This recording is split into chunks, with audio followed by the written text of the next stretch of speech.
Hello, Imaginers. It's Kyla, coaching you to the career and life that you imagined.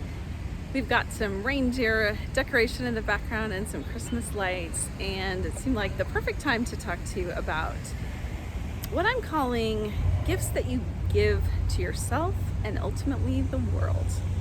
So if you're like me this time of year, you've been checking your Christmas list and looking at maybe what you still need, holiday gifts, and I often think about the listing that they have in organizers that have the gift item and then who it is being given to.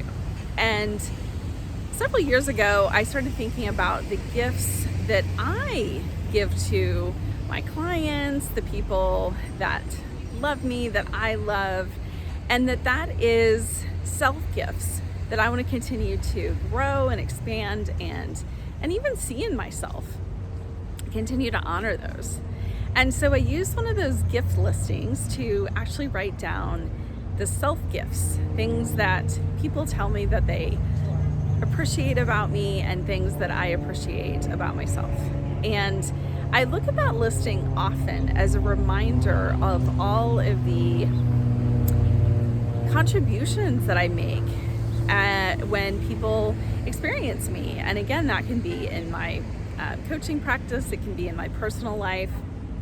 But I think it's so interesting that we often think about the traits that we appreciate and identify in others, but there are often things that others appreciate us for that we may not honor and hold up.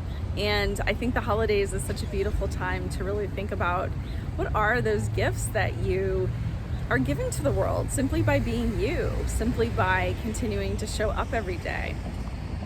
For me, it's things like curiosity, it's things like empathy, understanding, loyalty, support, encouragement.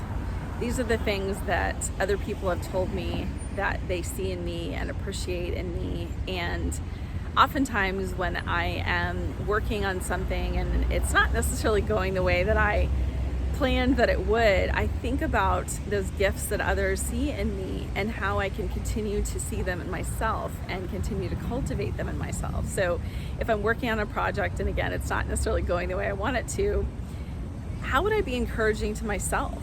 How would I be curious about myself and what maybe are some of the obstacles that are standing in my way? Could it be some belief systems I have? Could it be some urgency that maybe isn't as encouraging as it would be if I was thinking about or working or coaching with someone else? And so focusing on those gifts really does give me a higher brain perspective when I'm sometimes in those situations and helps me to, again, give myself the same things that I give other people, including my clients. So during this holiday season, I hope that you will take a little time, maybe get out a piece of paper, get out one of those gift guides if you happen to have one in a planner, or go online and download one, and write down what are the gifts that others say about you, that others compliment when they are talking about you, and start to write those down. And the person who's receiving those gifts, of course, is you. And sometimes just bringing them into focus helps us to continue to shine a light on them, continue to cultivate them, continue to honor them. Check out my website at kylamartinconsulting.com if you'd like some free resources to continue this journey, including a free consult with me if you'd like to continue expanding, identifying, exploring your gifts, which are already inside of you. I just help bring them forward and activate them. But if you'd like to continue to work on that, schedule a free consult with me. In the meantime, you know that I am cheering you on to the life and career that you imagine. Make it a great holiday season.